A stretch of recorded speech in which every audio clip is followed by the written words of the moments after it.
This is a text-to-speech audio recording. All text is unchanged from the original source material. Any images are merely possible depictions of characters, and not to be confused with the intended depictions at the time this document was originally created. Star Trek: The Next Generation.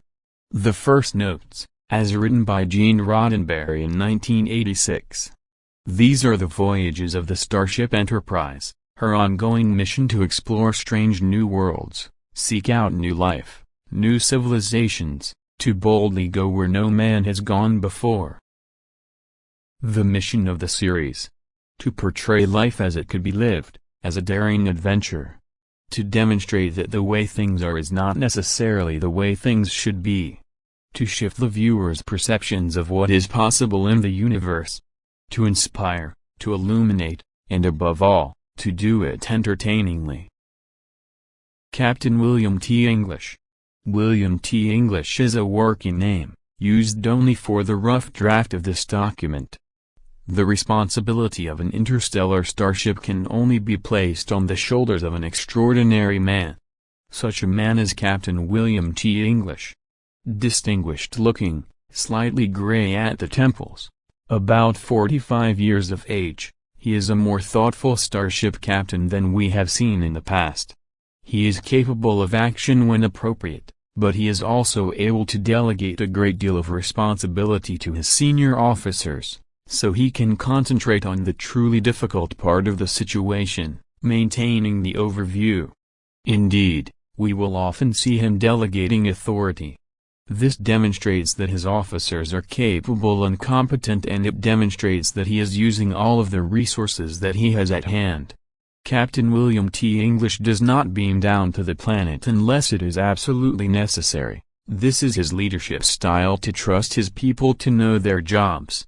This allows us to avoid having to put the captain in danger in every story, and yet we can still focus the story around his decision-making responsibilities and keep him at the center of the story.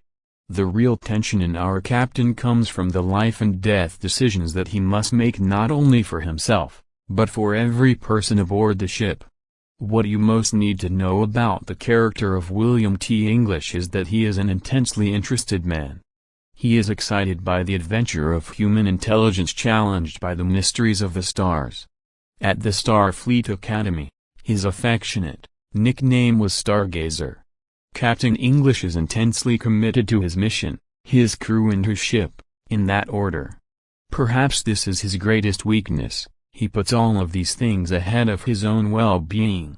His senior officers know this, and in times of great stress, they worry about the strain on him.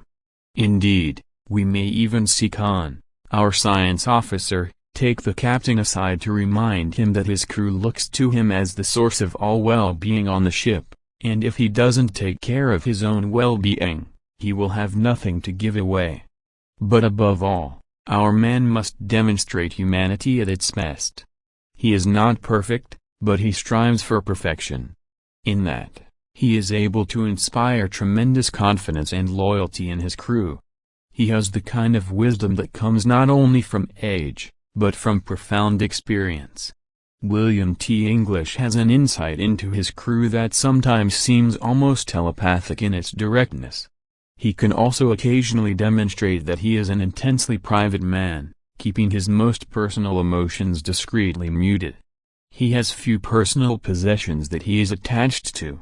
In his private quarters he has 2 photo cubes that he keeps in a locked safe, and a small but very valuable collection of ancient books which he cherishes not just as historical artifacts, but for the knowledge contained in them as well. Khan, the science officer. D.T. Fontana is a working name, used only for the rough draft of this document. The science officer of the Starship Enterprise is a proud woman in her mid to late 30s. She is beautiful, of course, but it is not her beauty that is her strongest quality, it is her rare and special ability to process knowledge and synthesize ideas. Her real name is D.T. Fontana, but most of the crew call her Khan. Her nickname came about because of her special, and sometimes adversarial, relationship with the captain. It happened like this. The captain of the Enterprise likes to consider all sides of a question. It is his belief that if a question is asked correctly, it will answer itself. Whenever a thought or a position is advocated, he is likely to say, "Yes, that's the pro.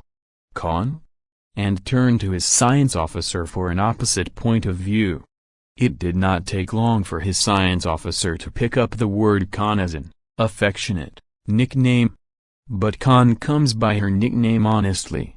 It is her job to suggest what-if possibilities to the captain. In any given situation, she is always considering possible explanations and alternatives. This quality of her mind, this sidereal approach to knowledge, means that often she will look at situations from a wholly different point of view. She holds ideas up to the light to look for the secret message. She looks for the underside of every circumstance. She can turn a notion inside out to see what's hidden there. Should an alien race greet the captain with, "We come in peace," she would be the one to recognize that only a warlike species would say such a thing. Our captain truly appreciates her for this quality and often turns to her to ask, comment, or specify. Con is a very professional person. She keeps her private feelings off the bridge, but she does experience her emotions intensely and may often have to deal with these feelings in private, especially her very strong temper. She has a profound affection for her captain. In other circumstances, it might be a romantic attraction, but because such behavior would be inappropriate for a senior officer, she channels this energy into being the best science officer she can. Because of this, Con does not have the same kind of buddy-buddy relationship with her captain that we have seen in the past. Instead, it is an almost adversarial relationship, but an adversarial relationship based on affection. Con is quite capable of politely asking the captain to step into the ready room for a conference so she can bawl him out for putting himself in danger when the entire ship depends on him. Ops. The Chief of Operations. By the time of our new series, the Enterprise will no longer need 4 separate officers to handle the various duties of communications, navigation, helm and engineering. Instead, all of these responsibilities will be the job of one officer, the Chief of Operations. He is the operations manager for the entire starship and his shipmates call him Ops for short. Ops is a little gray teddy bear of a man in his late 40s or early 50s. He is good-natured, quiet and dedicated. Very often it will happen that the captain of the Enterprise will ask Ops to take care of a specific task only to find out that Ops has already done so. To look at him, you would not think he is either a brave man or even a very strong man, but appearances can be deceiving. If Ops is pushed hard enough, he will push back. If the captain is fascinated with knowledge, then Ops is fascinated by process. He loves his job, he loves the workings of the ship. He loves all things mechanical, whether it be an ancient plastic puzzle from the 20th century or the direct matter-to-energy conversion chambers of the ship's engines. He is a dedicated manager and his main concern in life is to keep his ship working so well that his shipmates can take its operations for granted. If there is one crew member who can truly be said to be in love with the ship, it is not the captain, it is Ops. He can frequently be found at his operations console on the bridge, quietly conversing with the ship's computer, taking status reports and giving instructions. The conversations between Ops and the Enterprise are friendly and personal. But despite the occasional odd suggestion that the Enterprise computer is his greatest love affair, the truth is that Ops has no illusions about which is the human and which is the artificial intelligence. Number 1. The Mission Commander. The name Walter T. Raleigh is only a work name for the purposes of the Rough Draft Writer's Guide. Walter T. Raleigh is our male lead. He is the first officer of the Starship Enterprise and his title is Number 1. He is called Number 1 by almost everyone aboard the ship. There are however a few women in the galaxy who know him by his real name, and perhaps smile knowingly when they use it. Number 1's duties are to function as the commander of each particular mission. He is the nominal head of the planetary contact team and will generally be among the first to beam down. Raleigh is a starship captain in training. He is a strong, sexy male. He is big without being a giant, and he has that kind of dark brooding sexuality combined with a deliberate aloofness that can sometimes drive women crazy. He wears a well-trimmed beard and a dark turtleneck sweater. He has worn this beard ever since a small child asked him, "Why do men shave?" He couldn't think of a good answer to the question. Raleigh is one of the most unusual members of the Enterprise crew, because in his Starfleet ID record, under species, he is classified as a control standard. This means that he is absolutely 100% human. He has no electronic or biological augments. He has no genetic reconstruction or parasymbiotic organisms. He is not a clone, not an android, not even born off-world. He was born in Chicago. He is an adult male, perfectly normal in every way, produced in the old-fashioned manner by enthusiastic unskilled labor. It is as a control standard that he represents humanity at its best. There is a profound difference between Number 1 and Captain English. The captain of the Enterprise inspires a tremendous loyalty in every member of his crew.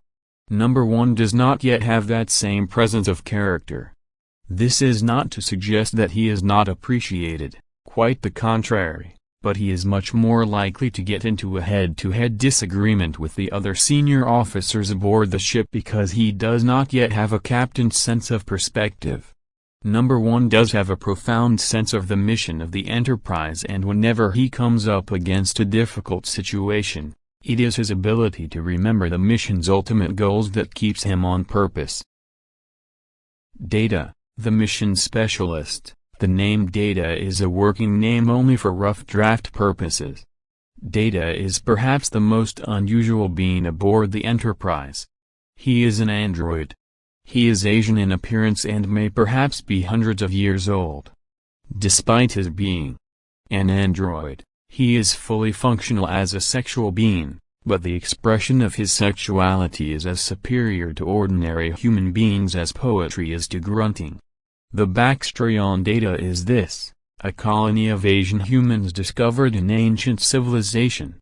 When the members of that colony began to die off, unspecified, from some local disaster, the ancients reconstructed all of their memories into the body of a single android. Data does not have the personalities of the lost colony. He does however have their most important memories: science, philosophy, music, poetry, literature, medicine, and profound personal experiences. In other words, he carries the complete intellectual and emotional wealth of a whole civilization. Data has great strength. But he is not a super being. He has extraordinary dexterity and reflexes, as well as excellent vision. He can read faster than an ordinary human and can assimilate and retain information almost as accurately as a computer. He has an eidetic memory. He is often given to quoting the great men of history. Sometimes even great men that he himself has been, or carries the memories of. It is because of his uniqueness that he was given a special scholarship to Starfleet Academy and graduated at the head of his class. He is assigned to the Enterprise as the alien specialist for the planetary contact team. Lieutenant Diablo T. Hernandez. Diablo T. Hernandez is a working name only for the purposes of the Rough Draft Writer's Guide. Lieutenant Hernandez is a young woman in her mid to late 20s. She is of unspecified Latin descent and her shipmates call her Matcha. She is a regular member of our planetary contact team. She is the military operations specialist. It is an unpleasant responsibility, akin to waste disposal perhaps, but a necessary one. In an earlier age, Matcha's standard of physical beauty would have been a shock to the beholder. She is a strong, wiry woman. Muscular and beautiful at the same time. She keeps her hair cut short, almost in a, you should pardon the expression, butch haircut. She has fire in her eyes and occasional brimstone in her language. She has a quick-to-express-itself temper when she has to deal with stupidity or intolerance. She works out regularly in the ship's gym and is the Enterprise's martial arts champion. Match's interests include not only the martial arts, but all forms of weaponry and frightfulness, but not because she is obsessed with violence. Quite the opposite. She is appalled by it.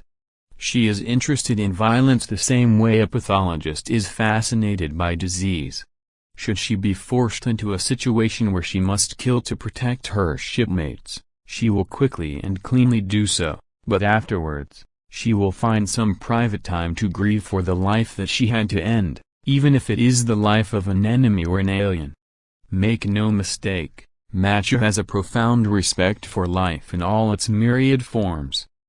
Ensign George LaForge. Called Jordy by his friends, George LaForge is one of our regular members of the planetary contact team. Perhaps he is black, he is quick-witted, perceptive, interested in the workings of all life around him, and blind. Curiously, it is because of his blindness that Jordy has a sense of vision, both inner and outer, that far surpasses that of the average human being. Jordy has artificial eyes, a pair of electronic prostheses that allow him to see in ways that would be otherwise impossible. These prostheses are a startlingly beautiful pair of crystalline multifaceted lenses filling his eye sockets. Jordy can see well into the infrared. He sees heat as a deeper color of red. He can also see far into the ultraviolet, which means that he sees radio and television and microwave radiation as a pale bright glow, bluer than blue. Indeed, he sees these radiations as totally new colors. He may even have his own special names for these shades. Jordy can also see telescopically and microscopically and in extraordinary detail. Jordy is able to look at human beings, animals, aliens, plants, objects, landscapes, everything in his world, in a totally different way. He can see the warmth of a recent footprint. He can see the curl and radiation of a human body. He can almost see the blood flowing in your veins. This allows him a perceptiveness that is often startling to his shipmates. As a person, Jordy is good-natured and just a little bit cocky. He does not regard himself as handicapped, but special, and it shows in his manner. He sometimes does not realize that his specialness may occasionally be just a little bit unsettling to the people around him, but his courage and good-heartedness are never in question. Stardates. The Stardate system was invented by Starfleet Command as a way to maintain a consistent standard of dating events throughout the known star systems of the galaxy. In the original series, stardates were determined by a complex formula based on the distance from Earth multiplied by the producer's birthday. Since that time, Starfleet Command has implemented an easier-to-understand stardate format. The format for a stardate is now the year, followed by a decimal point, followed by the month and the day. Example, 487.0720 is the 487th year of the current millennium. The date is July 20th. Our characters would refer to it in dialogue as Stardate 487.0720. For script purposes, the current year of the series is 487. The month and date of the events in the story may be the same month and date the script is assigned. Let us worry about consistency from episode to episode. We'll assign the final stardate based on the month and day the episode is filmed. Our second season will be year 488, our third will be 489, and so on. Because we are using an adapted Terran calendar, it is possible that various Terran as well as interstellar holidays will be observed from time to time aboard our starship. For instance, 0720 could be Lunar Landing Day, the 11th anniversary of the first successful landing on another world. It is equally likely that the holidays of other worlds will also be observed by crew members who are native to those worlds. What you need to know about the universe. A planet is a world like Earth, or even unlike Earth. It is a big round ball of dirt, going in circles around a star. A star is a much larger ball of hot flaming gas. It is a source of light and heat and electromagnetic radiation for the planets that circle it. There may be many planets in orbit around the same star. This is called a star system. A moon is a smaller ball of dirt going in circles around a planet. Just as a star may have more than one planet, so may a planet have more than one moon. This is called a planetary system. A planet can be as small as the moon, 3 or 4,000 miles in diameter, or as large as Jupiter, 12 or 13,000 miles in diameter. A star is vastly larger than a planet. You could fill the sun with 1,000,000 Earths and still have room left over. Our own planet, Earth, aka Terra, circles a star called Sol. This star system is called the Solar System. Because the Earth is only 93 million miles away from Sol, it looks like a big yellow ball in the sky. We call it the Sun. The Sun is about average as stars go, kind of yellow, kind of small, but very useful for keeping the Earth warm and bright and livable. If you have a lot of stars, say several 100 billion or more, all swirling around in a great big whirl, you have a galaxy. It may take as long as 1 billion years for a galaxy to rotate even once. Since the beginning of creation, our own galaxy has only rotated 3.5 times. Our galaxy is called the Milky Way. It can be seen stretching across the night sky as a pale band of luminescence. This luminescence is the combined light of billions and billions of stars. Our solar system is inside one of the spiral arms of the Milky Way galaxy. When you look up at the night sky, you are looking out at the universe from inside a galaxy. When you look at the Milky Way, you are looking at this galaxy edgewise. How big is a star system? How big is a galaxy? How many stars are there? Well, look at it this way. The speed of light is approximately 186,000 miles per second. That's 7 times around the Earth in a single clock tick. A beam of light can travel from here to the moon, 280,000 miles, in less than 1.5 seconds. It takes the light from the sun only 8.5 minutes to cross the 93 million miles to the Earth. But, it takes 4 1/3 years for the light from the nearest star, Proxima Centauri, to travel from there to here. The distance that light travels in 1 year is called a light year. Galactic distances are so vast they can only be measured in light years. The distance from one side of the galaxy to the other is hundreds of thousands of light years. The distance between one galaxy and another may often be as much as millions of light years. There are billions of stars in a galaxy, and there are billions of galaxies in the universe. For our purposes, we're staying within the Milky Way galaxy, and the billions and billions of stars in this galaxy alone should be enough for the time being.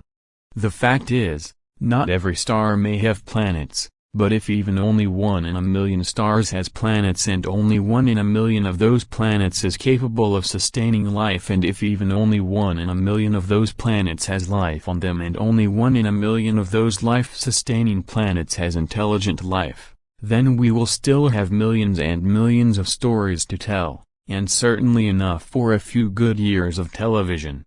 Obviously, spaceships as we build them now are not capable of traveling the vast distances between the stars. Therefore, we have postulated the impulse drive. This is a slower-than-light drive for our starships. Still vastly more powerful than anything we can build in the 20th century, it is considered slow on a cosmic scale. Impulse power is used to go from one planet to another within a star system. It is used for maneuvering and for breaking out of orbit. The fastest speed you can achieve under impulse power is just a hiccup under the speed of light. It cannot be used for interstellar travel from one star to another. It would take years, and our audience just isn't that patient. Loyal yes, patient no. The problem is that the speed of light is a physical limit of the universe. It's not just a good idea, It's the law. Objects simply cannot travel faster than light. That's why we've postulated the warp drive. This is a faster-than-light drive for our spaceship. Warp speed is measured in warp factors. Warp 10 is the highest warp factor possible. Beyond that, time-space continuity is disoperative. Warp factor 2 is the speed of light multiplied by the speed of light. It's the speed of light squared. Warp factor 10 is the speed of light multiplied by the speed of light 10 times. The difference between warp 9.4 and warp 9.5 is vastly greater than the difference between warp 1 and warp 2. The warp drive can be used for slower than light travel, that's any warp speed less than warp 1, but it's not generally done. For most script purposes you will find that you will not need to worry about the math involved. Our audience isn't tuning in for a science lesson, but you do need to keep some sense of the scale. We do not use warp 10 to go from the Earth to the Moon. Neither do we use impulse power to go to the nearest star. In actual usage, we may rarely hear the speed of the ship discussed at all on the bridge. That will be a matter for the operations manager, just as the speed of the limo is more important to the chauffeur than to the passengers. At the time of the original Star Trek series, Starfleet had explored 18% of our galaxy. By the time of our new series, we will have explored 34% of the galaxy. Ironically, this makes for a curious phenomenon. As you blow up a balloon, the surface area expands. In the same way, as we have explored the galaxy, our frontier has expanded as well. There is not less opportunity to explore, there is much more. This will remain true for as long as we continue to spread out through the cosmos. Space is not simply the final frontier, it is an eternal frontier.